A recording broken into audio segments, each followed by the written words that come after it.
Hello दोस्तों, स्वागत करते हैं आपका अपने यूट्यूब चैनल अध्ययन एक्सप्रेस में। दोस्तों आज हम बाल विकास का प्रैक्टिस सेट 2 हल करेंगे, जिसमें हम मोस्ट इंपॉर्टेंट क्वेश्चंस की चर्चा करेंगे जो आपके एग्जाम यूपी टेट के लिए बहुत इंपॉर्टेंट है। इसलिए दोस्तों वीडियो को ध्यान से देखें और लास्ट तक जरूर देखें। और यदि चैनल पर पहली बार आए हैं तो चैनल को सब्सक्राइब कर लें और बेल आइकन प्रेस कर दें ताकि आपको समय से नोटिफिकेशन मिलता रहे। आइए दोस्तों शुरू करते हैं, देखते हैं पहला क्वेश्चन है हमारा, अधिगम का शिक्षा में क्या योगदान है? व्यवहार परिवर्तन में, नवीन अनुभव प्राप्त करने में, समायोजन में या उपयुक्त सभी? तो दोस्तों अधिगम है क्या? अधिगम एक ऐसी प्रक्रिया होती है जिससे बालक को नवीन ज्ञान की प्राप्ति होती है, जिसके परिणाम स्वरूप बालक में समायोजन की क्षमता का विकास होता है और उसके साथ साथ उचित परिवर्तन भी होता है, यानी व्यवहार में परिवर्तन भी होता है। इसलिए यहाँ पे ऑप्शन नंबर डी इसका राइट आंसर हो जाएगा। ठीक है, अगला क्वेश्चन देखेंगे। अगला क्वेश्चन है हमारा, मूल्यांकन का उद्देश्य क्या होता है? बच्चे को उत्तीर्ण अनुत्तीर्ण घोषित करना, बच्चों ने क्या सीखा यह जानना, बच्चों के सीखने में आई कठिनाई को जानना या उपर्युक्त सभी? तो दोस्तों मूल्यांकन क्या होता है? मूल्यांकन ऐसी प्रक्रिया होती है जिसके द्वारा बालक की उपलब्धि और उसके ज्ञान का स्तर तथा बालक की समस्याओं का पता लगाया जाता है। ठीक है, और उसका उचित उपचार भी किया जा सकता है। इसलिए यहाँ पे ऑप्शन नंबर डी यहाँ पे करेक्ट आंसर हो जाएगा। ठीक है, अगला क्वेश्चन देखेंगे। अगला क्वेश्चन है दोस्तों, बालक में क्रियाओं को नियमित करने तथा रुचि उत्पन्न करने के लिए कौन सा कारक उत्तरदायी होता है? प्रेरणा, समझ, ज्ञान या स्व अध्ययन? तो दोस्तों बालक की क्रियाओं को नियमित करने तथा उनमें रुचि उत्पन्न करने का सबसे प्रभावी कारक अभिप्रेरणा या प्रेरणा होती है। ठीक है, इसलिए यहाँ पे राइट आंसर हो जाएगा ऑप्शन नंबर ए। ठीक है, ऑप्शन नंबर ए यहाँ पे राइट आंसर हो जाएगा। अगला क्वेश्चन है दोस्तों, एक बालक जो शारीरिक दोषों से ग्रस्त है उसमें उत्पन्न होती है संवेगात्मक स्थिरता, अच्छी आदतें, मिथ्याभिमान या हीनता की भावना? तो दोस्तों एक ऐसा बालक जो शारीरिक दोषों से ग्रस्त है उसमें क्या उत्पन्न होगा? तो दोस्तों उसमें क्या होगा? हीनता की भावना का जन्म हो जाता है, जिससे उसका अधिगम कार्य प्रभावित होता है। ठीक है, इसलिए क्या हो जाएगा? ऑप्शन नंबर डी यहाँ पे राइट आंसर हो जाएगा। अगला क्वेश्चन देखेंगे। अगला क्वेश्चन है हमारा, विभेदकारी परीक्षण अंतर करता है कमजोर विद्यार्थियों में, सामान्य विद्यार्थियों में, प्रतिभाशाली विद्यार्थियों में या उपयुक्त सभी? तो दोस्तों विभेदकारी परीक्षण किसमें अंतर करता है? तो दोस्तों बालकों को उनकी क्षमता तथा बुद्धिलब्धि के आधार पर अलग अलग किया जा सकता है। ठीक है, किसके द्वारा? विभेदकारी परीक्षण द्वारा। तो दोस्तों यहाँ पे राइट आंसर क्या हो जाएगा? राइट आंसर हो जाएगा option number D. Option number D यहाँ पे दोस्तों राइट आंसर हो जाएगा। अगला क्वेश्चन देखेंगे। अगला क्वेश्चन है हमारा, अध्ययन की दृष्टि से व्यक्तिगत विभिन्नताओं का महत्व होता है विद्यार्थियों की व्यक्तिगत शिक्षण व्यवस्था, व्यक्तिगत रूपों के अनुसार गृह कार्य देना, विद्यार्थियों की समरूप समूहों में वर्गीकरण या उपर्युक्त सभी? तो दोस्तों अध्ययन की दृष्टि से व्यक्तिगत विभिन्नताओं का महत्व क्या होता है? तो यहाँ पे दोस्तों इसका करेक्ट आंसर क्या हो जाएगा? करेक्ट आंसर हो जाएगा दोस्तों ऑप्शन नंबर सी, यानी विद्यार्थियों का समरूप समूहों में वर्गीकरण करना क्या होता है? विभिन्नताओं का महत्व होता है। इसलिए ऑप्शन नंबर सी यहाँ पे राइट आंसर हो जाएगा। अगला क्वेश्चन देखेंगे।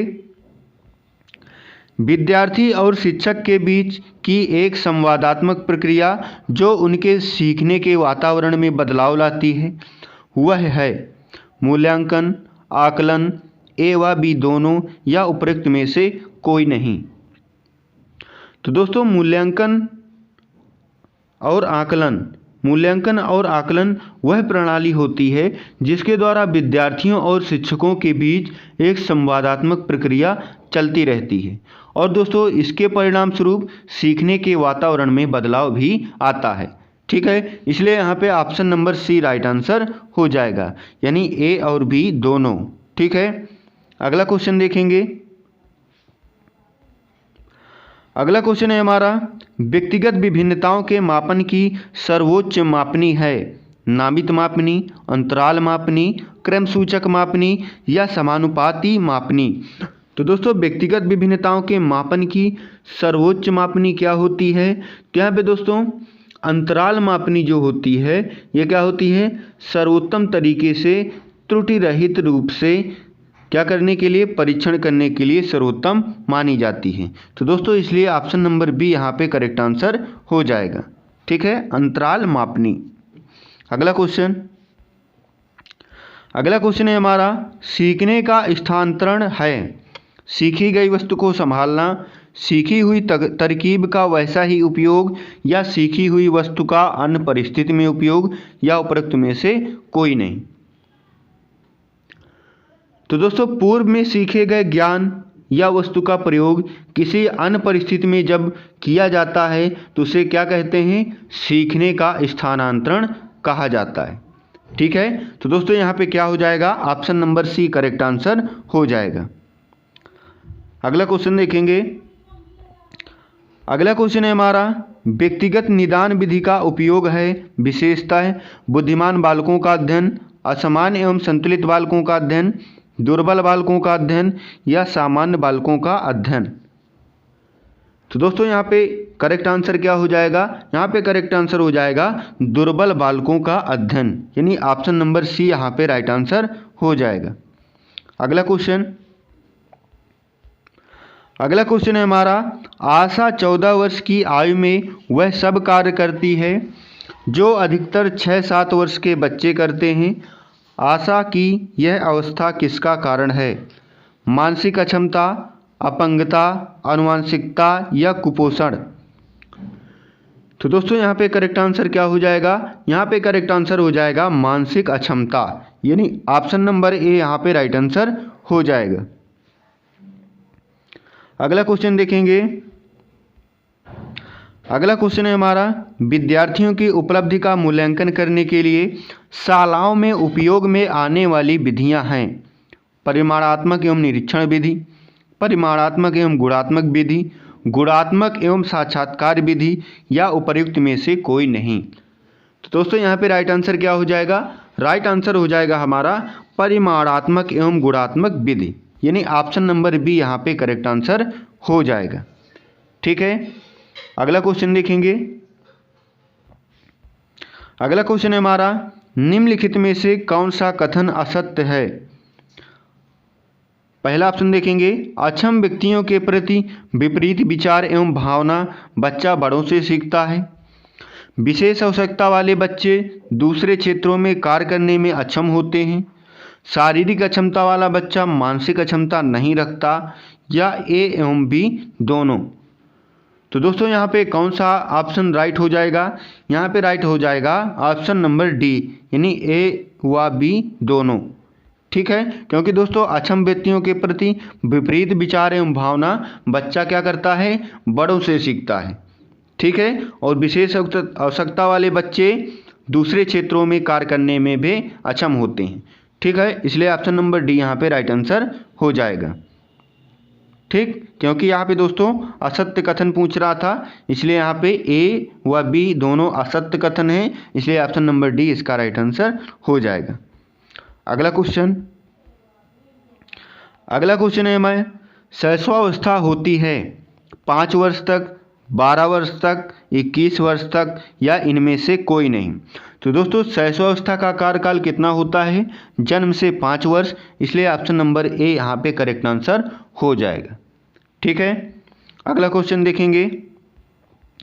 अगला क्वेश्चन है हमारा, पियाजे के विकास की अवस्थाओं में संवेदी गामक अवस्था समायोजित करता है।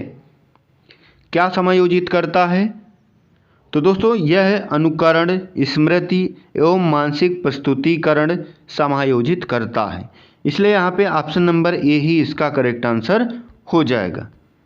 ठीक है, क्योंकि दोस्तों पियाजे ने बालक के विकास को 4 अवस्था में बांटा है, जिसमें पहली अवस्था संवेदी गामक अवस्था होती है, जो बालक के जन्म से 2 वर्ष की आयु तक चलती है। ठीक है, इस अवस्था में दोस्तों बालक अनुकरण, स्मृति एवं मानसिक प्रस्तुतिकरण करता है। ठीक है। अगला क्वेश्चन है हमारा, एक शिक्षक गद्य, क्या है दोस्तों यहाँ पे, एक शिक्षक गद्य व सब्जियों फलों के चित्र का उपयोग कर अपने विद्यार्थियों के साथ चर्चा करता है। विद्यार्थी विवरण से जोड़कर पोषण के तथ्यों को सीखते हैं और क्या करते हैं, इस दृष्टिकोण का आधार क्या है। तो दोस्तों यहाँ पे करेक्ट आंसर क्या हो जाएगा, चित्र के माध्यम से दोस्तों विद्यार्थियों को उसकी जानकारी देना तथा बच्चों में उस ज्ञान का स्थानांतरण करना, सीखने की क्रिया को प्रस्तुत अनुकूलन की संज्ञा दी जाती है। ठीक है। तो यहाँ पे दोस्तों करेक्ट आंसर क्या होना चाहिए, यहाँ पे करेक्ट आंसर होना चाहिए ऑप्शन नंबर क्या हो जाएगा, ऑप्शन नंबर सी यहाँ पे करेक्ट आंसर हो जाएगा, यानी सीखने का क्रिया प्रसूत अनुकूलन। ठीक है। अगला क्वेश्चन है हमारा, निम्नलिखित में से कौन से मूल्यांकन की प्रविधि है, प्रश्नावली, साक्षात्कार, मत सूची या यह सभी। तो दोस्तों यहाँ मूल्यांकन की प्रविधि कौन सी है, तो यहाँ पे क्या सही हो जाएगा, यहाँ पे दोस्तों यह सभी क्या हैं, मूल्यांकन की प्रविधि हैं, इसलिए ऑप्शन नंबर डी यहाँ पे राइट आंसर हो जाएगा। ठीक है। अगला क्वेश्चन देखेंगे। अगला क्वेश्चन है दोस्तों, सीखने की खेल विधि उपयोगी होती है बाल्यावस्था हेतु, पूर्व बाल्यावस्था हेतु, युवावस्था हेतु या परिपक्वावस्था हेतु। तो दोस्तों जो बाल्यावस्था की आयु कब से कब तक होती है, तो यह 6 से 12 वर्ष होती है।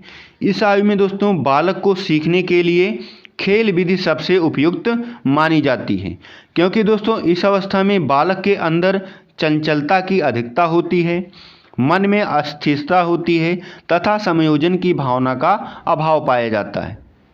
ठीक है। इसलिए दोस्तों यहाँ पे राइट आंसर क्या हो जाएगा, राइट आंसर हो जाएगा ऑप्शन नंबर ए। अगला क्वेश्चन देखेंगे। अगला क्वेश्चन है हमारा, किसने कहा कि एक व्यक्ति का दूसरे व्यक्ति से अंतर एक सार्वभौमिक घटना जान पड़ती है, Tylor, Skinner, Crow and Crow या वुडवर्थ।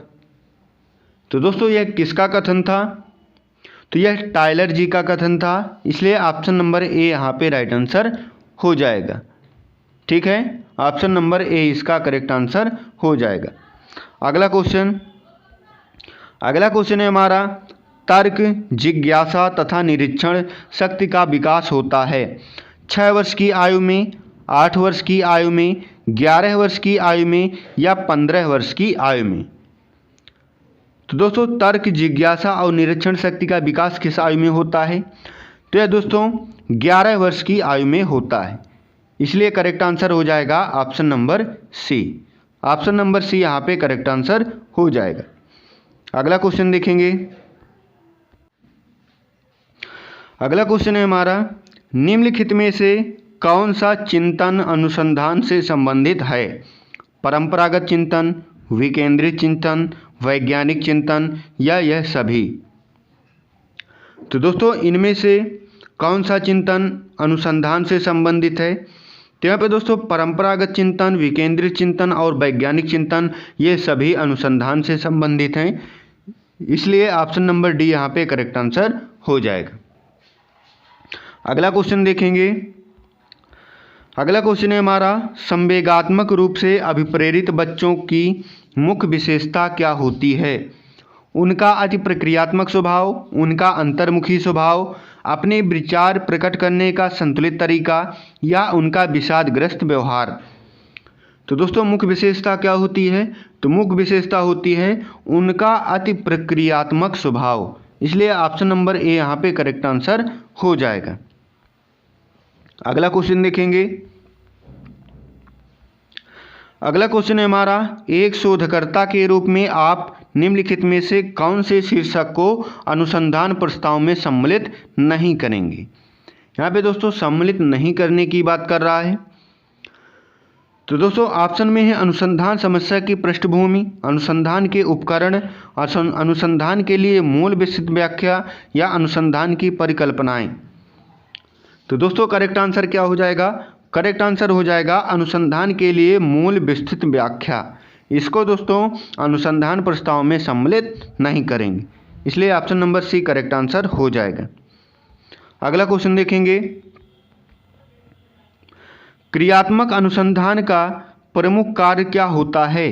ऑप्शन में है नए तथ्यों की खोज करना, स्थानीय समस्याओं का समाधान करना, ज्ञान देना व नई व आधारभूत समस्याओं का समाधान करना। तो दोस्तों क्रियात्मक अनुसंधान का प्रमुख कार्य क्या होता है? तो यहाँ पे राइट आंसर क्या हो जाएगा? राइट आंसर हो जाएगा स्थानीय समस्याओं का समाधान करना, यानी ऑप्शन नंबर बी यहाँ पे राइट आंसर हो जाएगा। ठीक है, अगला क्वेश्चन देखेंगे। अगला क्वेश्चन है हमारा, किसी बालक की वास्तविक आयु 8 वर्ष है और मानसिक आयु 12 वर्ष है, तो उसकी बुद्धिलब्धि क्या होगी? तो दोस्तों बुद्धिलब्धि का सूत्र क्या होता है? आईक्यू का सूत्र क्या होता है? इसका होता है दोस्तों मानसिक आयु बटे वास्तविक आयु गुणे 100। ठीक है, तो दोस्तों यहाँ पे क्या हो जाएगा? यहाँ पे दोस्तों हमारा हो जाएगा 12/8 गुणे 100, है ना। तो यानी कितना आ जाएगा दोस्तों? हमारा 150 आ जाएगा। यहाँ पे ऑप्शन नंबर डी दोस्तों राइट आंसर हो जाएगा। ठीक है, अगला क्वेश्चन देखेंगे। अगला क्वेश्चन है हमारा, प्राथमिक कक्षाओं में विषय वस्तु की नीरसता को दूर करने के लिए शिक्षक को उपयुक्त शिक्षण नीति का उपयोग करना चाहिए कि वह वार्तालाप विधि, यहाँ पे दोस्तों मिलती नहीं है, नीति है। क्या है वो? नीति। वार्तालाप नीति, प्रश्नोत्तर नीति, खेल एवं मनोरंजन नीति या प्रदर्शन नीति। तो दोस्तों यहाँ पे राइट आंसर क्या हो जाएगा? यहाँ पे दोस्तों प्राथमिक कक्षाओं में विषय वस्तु की निराशा को दूर करने के लिए खेल एवं मनोरंजन नीति का उपयोग करना चाहिए। ठीक है, इसलिए ऑप्शन नंबर सी यहाँ पे राइट आंसर हो जाएगा। अगला क्वेश्चन है हमारा, शैक्षिक भ्रमण अधिगम के लिए आवश्यक साधन क्यों हैं? ऑप्शन में यह रटने की आदत का विकास करता है, पाठचर्या समय पर पूर्ण होती है, यह कल्पना शक्ति का विकास करता है, यह भ्रमण के स्थान से प्राप्त ज्ञान स्थायी होता है। तो दोस्तों यहाँ पे राइट आंसर क्या हो जाएगा? राइट आंसर हो जाएगा यहाँ ऑप्शन नंबर डी, क्योंकि दोस्तों भ्रमण के स्थान से प्राप्त ज्ञान क्या होता है? स्थायी होता है। ठीक है, इसलिए शैक्षिक भ्रमण अधिगम के लिए आवश्यक होते हैं। अगला क्वेश्चन देखेंगे। अगला क्वेश्चन है हमारा, एक शिक्षक को स्कूल में प्रथम बार आए विशेष आवश्यकता वाले बच्चे के साथ क्या करना चाहिए? यानी दोस्तों विशेष आवश्यकता वाला बच्चा है, कक्षा में स्कूल में पहली बार आता है, तो शिक्षक को क्या करना चाहिए?